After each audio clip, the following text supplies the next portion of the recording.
obviamente las respuestas que puedes obtener van a ser totalmente deficientes. Entonces se dice, bueno, el acto de menciona que lo que tú tienes que hacer es esperar 30 minutos después de haber estabilizado al paciente para que recién le hagas la escala de coma y glasgow. Y ese va a ser el puntaje que tú vas a obtener. Ahora, la escala de coma y glasgow se va a ir repitiendo a medida que tú vas a evaluar al paciente. Si a un paciente tú le agarras, no sé, 2 horas iniciales con un Glasgow de 2, perdón, con un Glasgow de 15, y después evoluciona un Glasgow de 13, después evoluciona un Glasgow de 12, de 10, ahí tienes que abrir los ojos y ver las indicaciones que más adelante vamos a ver pues, en cuanto a cirugía. ¿Ya? Entonces, hablando ya en cifras, vamos a dividir nosotros el TEC de acuerdo a la escala de Glasgow. El LE, por ejemplo, tenemos entre 13 a 15, incluso algunos dicen entre 14 a 15, pero vamos a tomar lo que ha mandado las diapositivas que me han mandado el Quick Medic. Ya, moderado entre el 9 y 3, obviamente, y severo menor o igual a 8. Y ahora, ¿de qué me sirve todo esto? Generalmente los leves se pueden manejar de manera conservadora. ¿Y cuál es el tratamiento conservador? ¿Verlo hasta que mejore, hospitalizarlo? No, el tratamiento conservador en estos pacientes es agarrar a tu paciente con TEC, lo llevas, lo hospitalizas, le sacas todos los exámenes y lo vas monitoreando, porque lo más frecuente es que los TEC evolucionen a medida que pasa el tiempo. ¿Ya? Entonces no lo puede dejar simplemente porque es leve. Incluso dice que un 30% más o menos de estos pacientes con un escala de coma de Glasgow leve, que han tenido un TEC, van a terminar evolucionando van a terminar complicándose. Entonces acá puedes hacer un tratamiento conservador, o bien las demás variables. Por ejemplo, las estructuras óseas se terminan superponiendo y no te permite identificarlas de manera óptima. ¿Ya? Y otro es que, si tú, por ejemplo, en tu radiografía, vamos a hacer un pequeño programa acá, en tu radiografía le encuentras una fractura, digamos que le encuentras una fractura, sí o sí le vas a tener que mandar a hacer, le vas a mandar a un TAC, ¿ya? Donde estés. Y si en tu radiografía la encuentras negativa, como les habíamos dicho, o como les había dicho, no puedes descartar que no haya habido una lesión cerebral asociada. Así que sí o sí igual le vas a tener que mandar un TAC, porque la radiografía no descarta. Si te sale negativo, no descarta nada, a pesar de que el paciente te diga que está bien, de que el paciente te diga que no tenga síntomas. Se menciona que por ahí, digamos, que el paciente está totalmente estable, que el mecanismo haya sido muy leve y la rodilla la encuentras negativo. Puede ser que le hagas una observación y de ahí lo mandes a su casa de acuerdo al juicio clínico, pero por efectos de examen todo está, ¿ya? Porque como les digo, si es negativo, igual vas a tener que buscar una causa, una posible lesión intracerebral. Y si es positivo, obviamente lo vas a mandar. Al final vas a tener que mandar TAC. Así que la radiografía no se usa. Solamente se usa radiografía si no hay TAC. ¿Ya? Nada más para eso. Porque la radiografía no te detecta nada, absolutamente nada. Entonces, a pesar de tú le haces la escala de coma de a este paciente y sí o sí vas a tener que mandarle su TAC. En la TAC vamos a ver unos criterios que te van a decir, ¿sabes que este paciente está bien, este paciente está mal o este paciente se avasala? Ya, eso también tienen que memorizárselo y es bien fácil de razonarlo. Ya esto de la escala de Comelado ya lo saben ustedes, ¿no? La puntuación de la escala de Comelado, si abre o no los ojos, si responde, si es que localiza el dolor, si es que retira o no retira las extremidades, etc. Entonces te dice acá, luego de un accidente, el paciente abre los ojos únicamente al estímulo doloroso, te dice que no tiene respuesta verbal y presenta postura de descerebración. Según la escala de Glasgow, ¿qué grado de TEC tiene? Entonces vamos pues por puntajes, ¿no? Dice, el paciente te abre los ojos. Entonces ahí tiene su escala de coma Glasgow, de repente si lo tiene acostado acá. Te dice, en cuanto a apertura ocular, le das 4 puntos. La respuesta verbal le da 5 puntos. Y la respuesta motora le da 6 puntos. ¿Ya? Entonces, si es que el paciente te responde o te abre los ojos de manera espontánea, lo ves tirado en el suelo, pero los ojos están abiertos, es la puntuación de 4, la puntuación más alta. En este caso te dice que solamente tú cuando le haces un estímulo doloroso, te abre los ojos. Y eso está puntuado como 2. Porque el 3 es cuando tú al paciente le das una orden y recién abre los ojos. El señor abre los ojos, te abre los ojos, lo vuelve a cerrar. Esa es una puntuación de 3. El señor abre los ojos, no lo abre y bueno, recurres a violentarlo, ¿no? O sea, le haces daño, le haces estímulo doloroso, no le peñizcas lo que quieras, le vas a dar un puntaje de 2 cuando abre los ojos. Si a pesar de eso no abre los ojos, le vas a dar un puntaje de 1. Ya, eso es lo peorcito prácticamente. Entonces, más o menos vamos 2 hasta ahora. Luego te dice, no tiene respuesta verbal. Y la respuesta verbal va desde 1 a 5, ¿no? Entonces, cuando está orientado, te conversa, te responde, dice, señor, ¿qué pasaba? Si sabes qué pasaba, estaba acá, ya, pues, ya son 5. Si está desorientado, no sabe dónde está, pero está hablando, ¿no? Te trata de qué ha pasado, qué eso, qué lo otro, bueno, le puedes dar un 4. Ya sí, las palabras que te responden son inapropiadas. Incluso mencionan,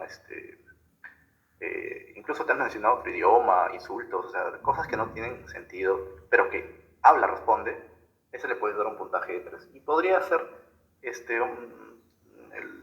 podría haberse la confusión ahí, ¿no? De que, pero me menciona que me está diciendo eso, que me ha insultado, ¿qué puntaje le pongo ya? Para todo lo que es insulto, cosas inapropiadas.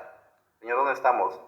No sé, papa, camote, qué sé yo, te puede decir un montón de cosas, eso es una respuesta inapropiada.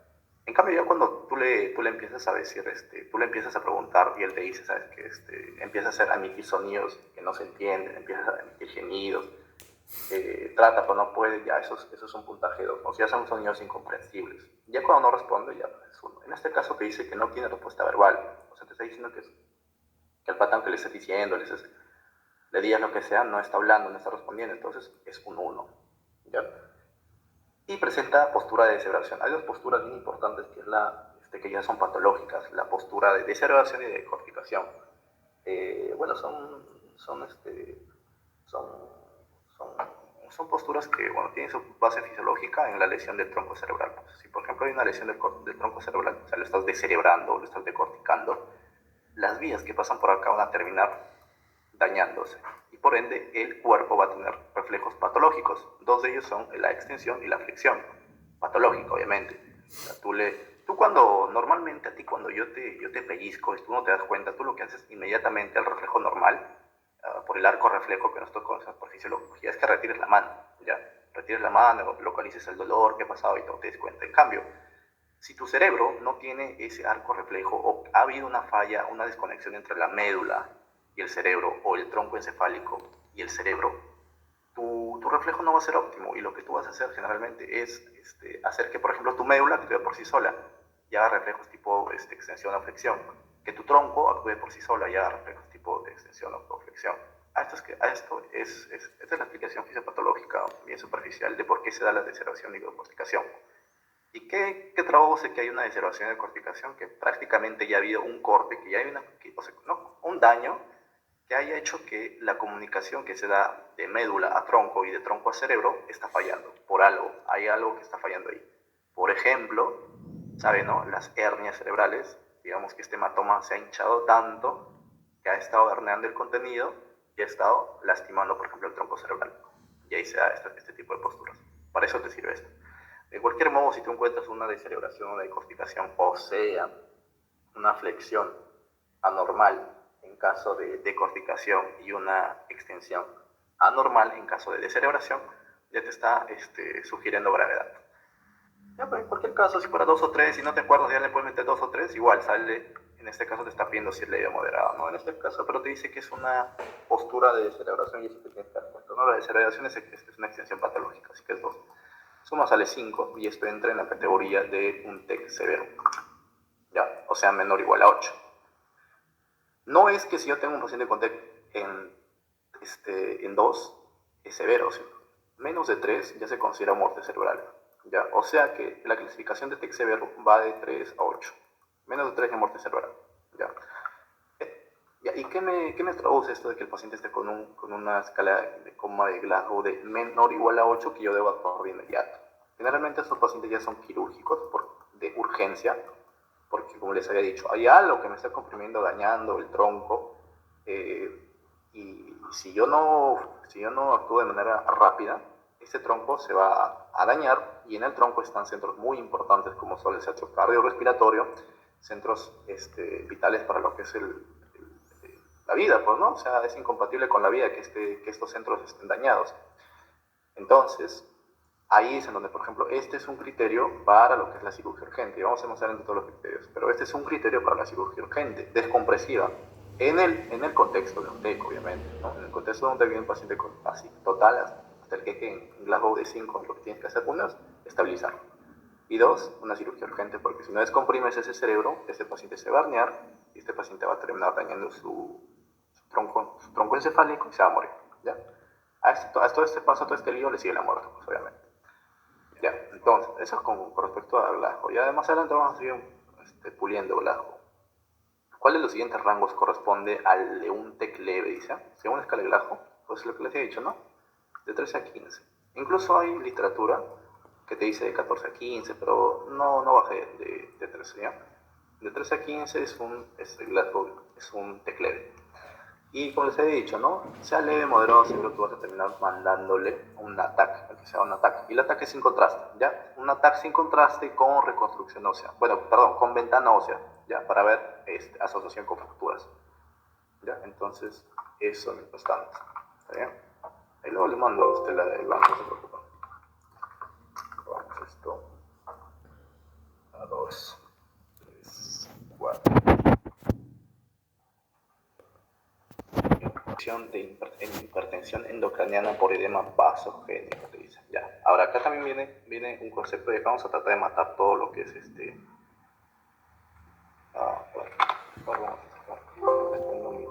muere todo lo que es hernias, muere todo lo que es hipertensión endocraniana, se van a dar cuenta, es fácil. Ya entramos entonces ya todo el concepto de lo que es a los pacientes igual, pues, ¿no? Pueden recuperarse de acuerdo al mecanismo del TEC, pero igual siempre hay una alteración neurocognitiva en estos pacientes. Así que es una patología bien grave, ¿ya? Porque su elevada morbi-mortalidad. ¿Ya? Y esto del TEC no lo vas a ver, o sea, generalmente se va a ver asociado a un paciente politraumatizado. O sea, no es que un paciente viene porque se ha simplemente golpeado la cabeza. Generalmente las primeras causas de TEC son los accidentes de tránsito, ¿ya? Entonces los accidentes de tránsito también comparten como primera causa, por ejemplo, los accidentes o los traumas abdominales. Los traumas abdominales tienen como primera causa el accidente de tránsito. Los traumas torácicos igual. Entonces, lo más probable es que en un accidente de tránsito también el paciente tequeado, con el abdomen abierto, con el tórax abierto. Y entonces, en ese escenario, lo que tú tienes que hacer, lo primero que tienes que hacer en esos pacientes, y si la pregunta te dice ¿qué? Lo primero que tienes que hacer es el A, B, C, D. ¿Ya? Lo primero que tienes que hacer en el paciente. Lo primero, porque si no se te muere. El ABCD ya pues consiste en lo que ustedes ya saben, ¿no? Ahora, una vez que tú haces el ABCD, ahora vas entrando en el territorio de neurocirugía, le vas a hacer recién, es como la escala de Glasgow, porque ahí sí los resultados van a ser más fidedignos, ¿no? Obviamente si el paciente está telqueque y le haces su escala de Glasgow, vas a salir telqueque. A lo mejor lo estabilizas primero y le haces su escala de Glasgow, lo revisas. ¿Ya? Entonces, ¿cuál es el objetivo en estos pacientes que vienen tequeados? El objetivo es que al paciente tú lo controles dos funciones vitales importantes. ¿Ya? Y esto también he visto en una pregunta, me parece, dos funciones vitales importantes. ¿Ya? ¿Cuál es el objetivo? Que tú tienes que evitar el daño secundario, el daño cerebral secundario. ¿Ya? ¿Qué es el daño cerebral secundario? Tú cuando, vamos a tratar el libro, no importa. Tú cuando tienes un trauma, ese trauma termina lesionando tu cerebro en esta parte, por ejemplo. ¿Ya? Ese es el daño cerebral primario, o sea, propio del trauma. Ahora, una vez que se ha lesionado esta zona, digamos que empiezan a aparecer hematomas, hemorragias acá, empieza a haber edema, todas esas lesiones son lesiones secundarias. Y tú lo que tienes que hacer es evitar las lesiones secundarias, porque ya no puedes hacer nada con la primera que se ha hecho. Ya lo que tienes que hacer son las lesiones secundarias. ¿Cómo evitas las lesiones secundarias? Por ejemplo, ¿qué es lo que tú primero tendrías que ver? Es ver el oxígeno del paciente y ver la presión arterial del paciente. ¿Ya? Oxígeno, ¿por qué? Ya tiene su base fisiopatológica, su explicación. Porque el paciente que tiene una baja saturación, generalmente los politraumatizados vienen desaturando, vienen con vías aéreas estrechas, y pacientes con menos de 90 incluso. ¿Ya? ¿Qué pasa entonces en el cerebro cuando tú dejas de oxigenar o hay una concentración disminuida de oxígeno? El cerebro se vasodilata. ¿Ya? Cuando el cerebro se vasodilata, lo que pasa es que hay mayor flujo sanguíneo. Si hay un mayor flujo sanguíneo, hay un mayor volumen sanguíneo cerebral. Y este volumen sanguíneo cerebral se relaciona con la presión intracranial, que es un concepto que más adelante vamos a hablar. Pero desde ya tengan en cuenta que el oxígeno es importante en estos pacientes, porque la perfusión, o sea, el oxígeno lo que hace es vasodilatar en estos pacientes. Y además, la desaturación, el bajo oxígeno también se relaciona con una mayor mortalidad, pues obviamente. Lo primero, oxigenar al paciente. Y en cuanto a la presión arterial también es importante porque la perfusión cerebral es muy importante, juega un papel muy importante en la presión intracerebral también, intracraneal, perdón. ¿Ya? La presión arterial, el paciente no puede estar ni muy hipotenso ni muy hipertenso, porque hay varias reglas de autorregulación en el cerebro que van a permitir que el paciente salga, mejore o no salga del cuadro en el que se encuentra. ¿Ya? Entonces, vamos a hacer un poco de anatomía ya. A ver, un poquito de anatomía. Bueno, acá está el cerebro, a ver, vamos a estar. Ya acá está el cerebro. Aquí está lo que es el tronco encefálico, y acá está el cerebro, el cerebro, ¿ya? Y esto es tu cráneo, tu cara. Ya está. Ahora, ¿qué pasa? En primer lugar, cuando nosotros tenemos un trauma, ¿qué es lo que pasa en el trauma? Ya. En el trauma lo que pasa es lo siguiente. El cerebro termina generando lesiones que, por ejemplo, pueden ser hematomas subdurales, epidurales. El cerebro puede lesionarse dentro, o sea, dentro cerebral, intracerebral, o sea, pueden haber hemorragias acá. El cerebro puede simplemente generar una contusión, o sea, pequeñas microhemorragias, ¿no? En todo el cerebro. El cerebro simplemente puede conmocionar, o sea, como que tú lo golpeas, el cerebro se golpea atrás también y pucha, pierde un toque la conciencia, se altera un poco, pero está tranquilo, está normal el cerebro, no ha habido un daño tan fuerte. O el cerebro también puede ser que se haya movido tanto de acá para allá, de acá para allá, de acá para allá, y haya lesionado varias estructuras, porque tenemos nosotros varias cordoncitas así, ¿verdad? Entonces, si tú por ahí lo estás moviendo, lo estás girando y terminan lacerándose estas zonas, ya, eso sí es un poco más grave, ya, eso es lo que se conoce como lesión axonal difusa, y eso sí es un poco más grave, pero es más raro. Ahora, esto del cerebro, del cerebro de la cavidad craneal, ¿para qué es importante? Para lo que es la presión intracraneal. ¿Ya? La presión intracraneal es una medida importantísima en los pacientes con TEC. Generalmente una presión intracraneal elevada genera unos peores resultados. ¿Ya? Y es por eso que los tratamientos se centran en mantener la presión intracraneal.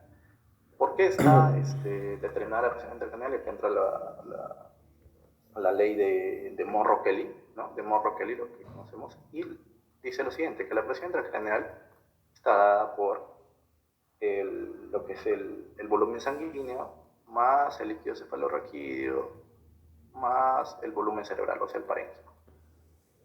Si yo elevo el volumen sanguíneo, elevo la presión intracraneal. Si yo elevo el líquido cefalorraquídeo, elevo la presión intracraneal. Si yo elevo o sea, si yo tengo una situación en donde el parénquima cerebral se extiende por tumores, qué sé yo, elevo la presión intracraneal. Y otra parte que no se menciona en los libros es que si yo disminuyo la cavidad craneal, también se va a elevar la presión intracraneal, porque la presión está determinada por el diámetro de la cavidad o el contenido y por el continente. ¿Ya? Entonces, ¿por qué hablo esto de disminución del tamaño del cráneo? Porque en un hematoma lo que hace generalmente es quitarle el espacio al cerebro, y es por eso que se comprimen las estructuras. Y aquí viene lo que es el concepto de herniación, de hematomas, etc. Este es el cerebro general, ¿ya?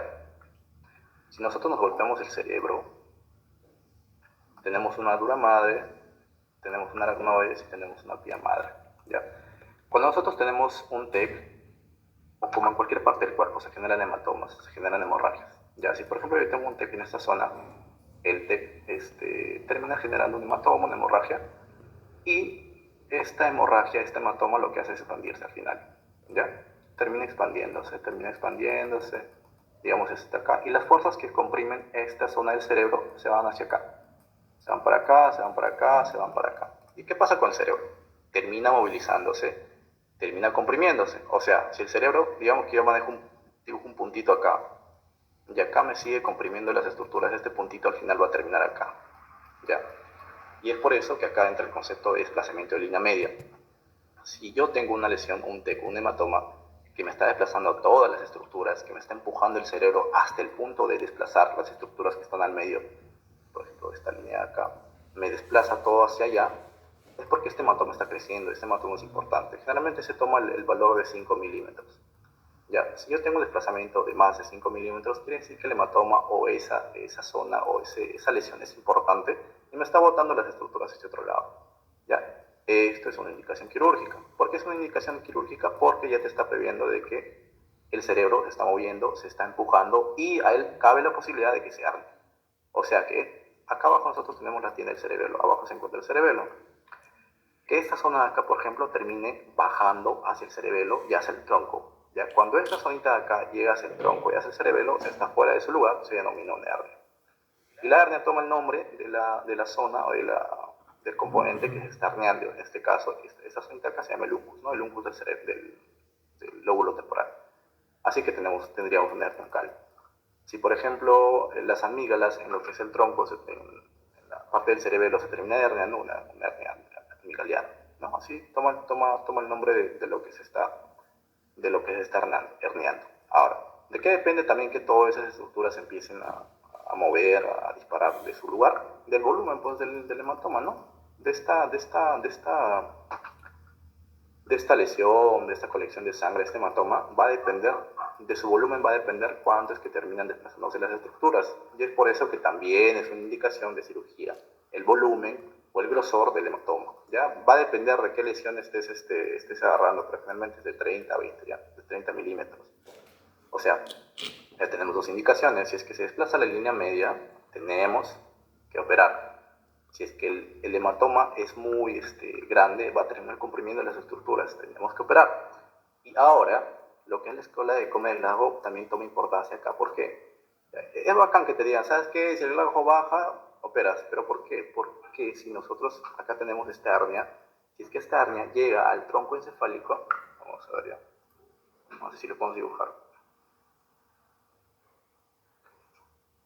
Bueno, imagínense que este es el más o menos así ya. Bueno, ese es su cerebro, corte coronal. Y acá está su tronco. Si empieza a herniarse esta zona acá, a comprimir la zona del tronco, ya, en esta zona del tronco tenemos lo que es el tercer par craneal, es el más importante, es el que más se da en esa zona del tronco. En este tronco tenemos, por ejemplo, una estructura bien importante, una parte fisiológica bien importante que se llama el sistema reticular activador ascendente, ¿ya? SARS. En esta parte del tronco tenemos nosotros varios centros, por ejemplo el centro cardiorrespiratorio que controla la presión arterial, controla el ritmo respiratorio, controla este ritmo cardíaco, ¿ya? Acá lo tenemos.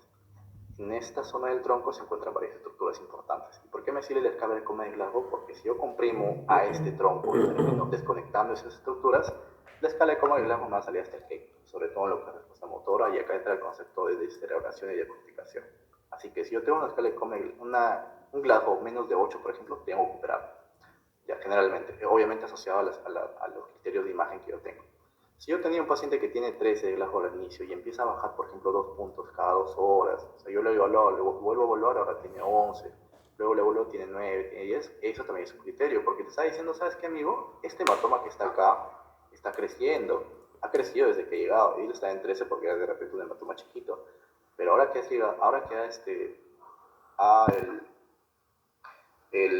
ahora que pasa el tiempo, este hematoma se está expandiendo, y si sigue expandiendo va a terminar exprimiendo todo tu cerebro. ¿Ya? Ahora, la última indicación quirúrgica y que se nos ha mencionado en la práctica es la anisocoria y con midriasis. ¿Por qué? Porque les he dicho que por acá está el tercer par craneal. Cuando se comprime el tercer par craneal, ¿qué hace el tercer par craneal? En primer lugar, tiene función motora, ¿no? Algunos músculos extraoculares, pero lo que más tú lo vas a ver en la exploración neurológica es, por ejemplo, las pupilas. Lo que hace el tercer par es una miosis, o sea que la pupila lo achica, ¿ya? Ahora, si yo fallo el tercer par, si me está comprimiendo algo el tercer par, ¿qué va a pasar? Que va a predominar la actividad simpática y esto se va a quedar en midriasis. Por eso es que si tú ves a un paciente con midriasis, quiere decir que está viendo algo, que está comprimiendo el tercer par, que hay un hematoma en el contexto odonteco, obviamente, ¿no? Es un paciente que se saca la miércoles, que está comprimiendo el cerebro y que ese cerebro se está herniando y está aplastando tu tercer par craneal. Ten cuidado. Y te viene con una anisocoria, o sea que hay un ojito que está bien y hay un ojito que está totalmente elevado, porque solamente está comprimiendo acá, no está comprimiendo acá. Nosotros por algo se llaman pares craneales. Este está normal, ya este parito está normal, así que un ojo va a estar normal y el otro no.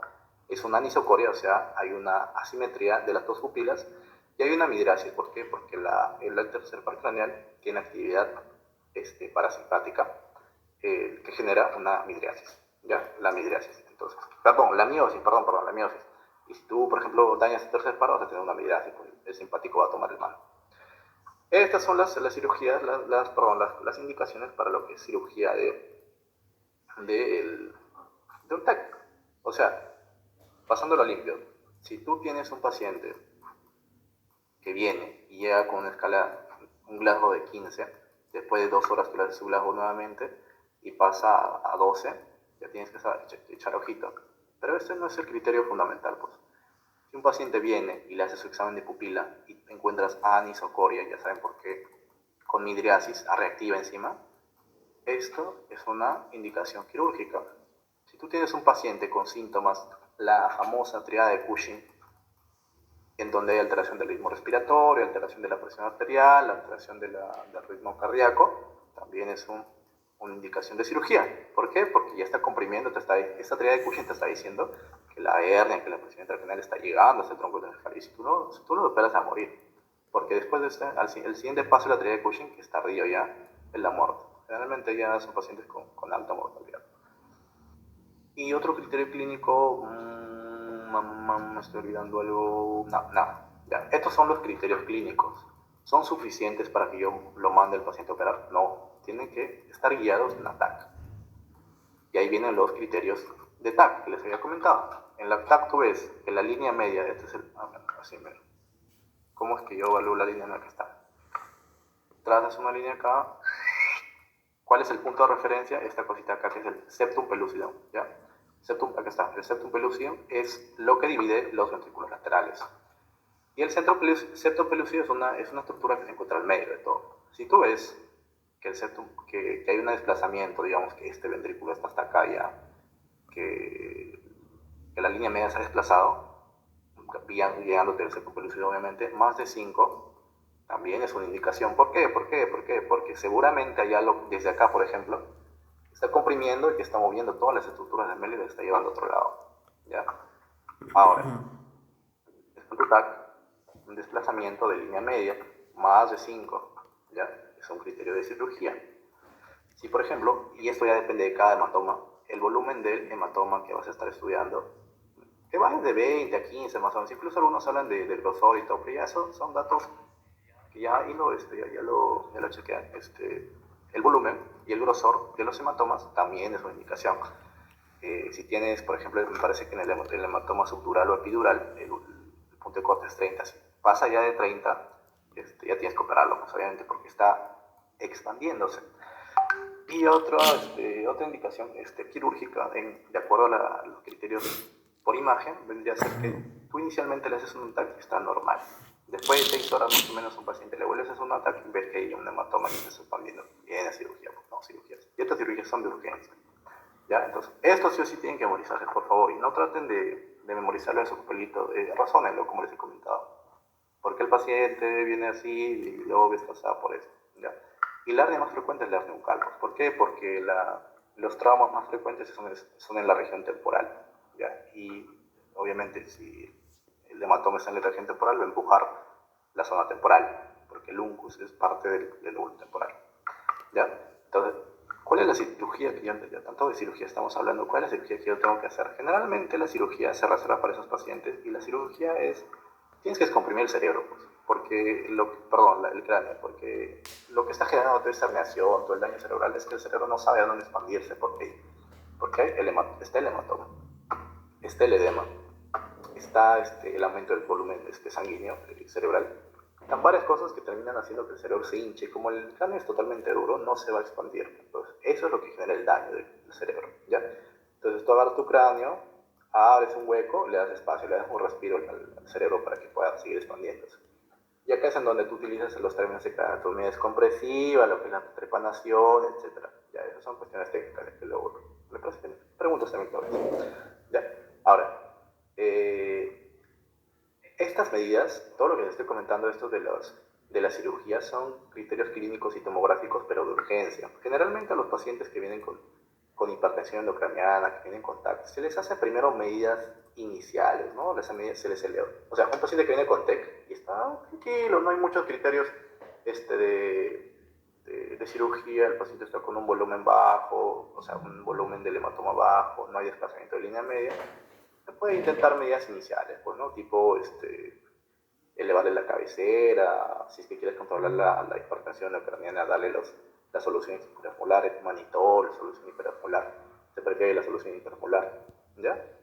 Siempre, siempre en los pacientes, lo que es ya la cirugía son cosas de rescate, son ya casi las últimas, ya lo último que se hace. ¿Por qué? Porque generalmente los pacientes que entran a cirugía salen secuelados o no se recuperan por completo. O sea, son cirugías que pueden dejar al paciente secuelado.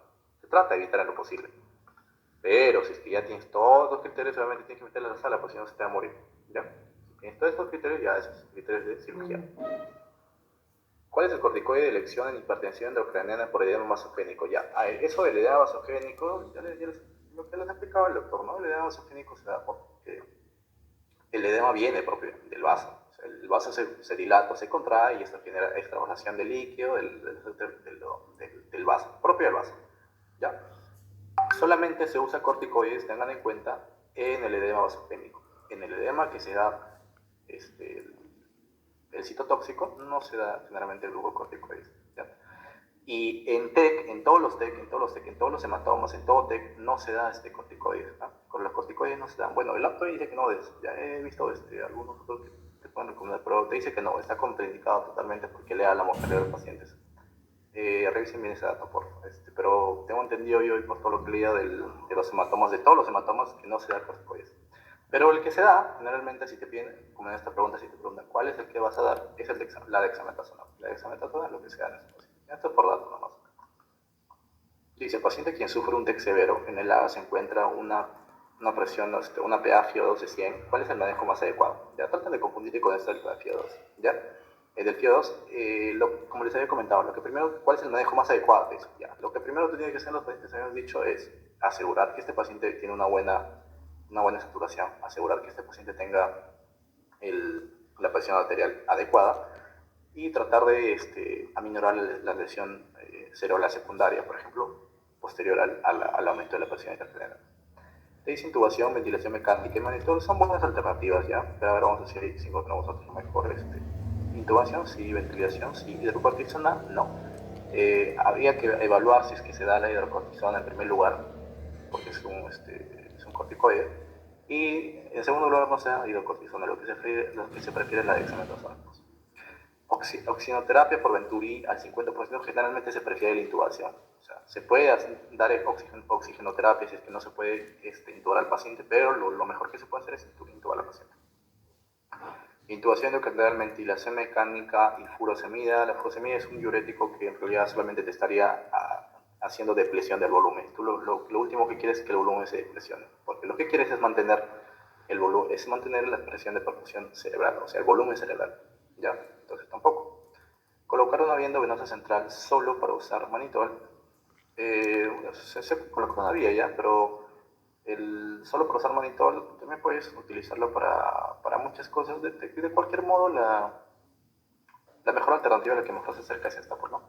Ahora, si acá, por ejemplo, te ponen una con manitol y otra con solución hiperosmolar, marca solución hiperosmolar, porque la solución hiperosmolar tiene mejores resultados. El manitol se asocia con depresión de volumen, mayores efectos adversos, etc. No se prefiere el manitol, se prefiere la solución hiperosmolar, que es al 3%. ¿Ya?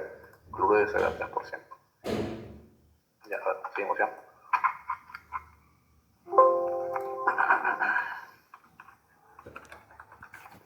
4, 5, 6.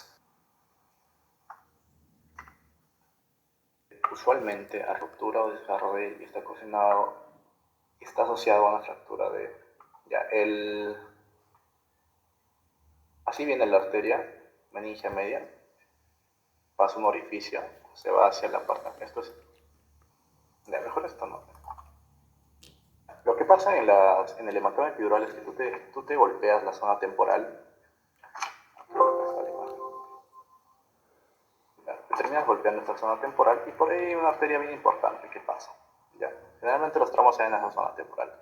esta arteria es la arteria meningia media. Ya, esta se desgarra y lo que hace es generar todo el proceso expansivo en esta zona. ¿Ya? Esa es la causa de por qué se da lo que es el hematoma epidural. Y ahora, aprovechando esto, los datitos que tienen que saber es, un hematoma epidural es un hematoma acá tenemos nosotros las capas, el hueso,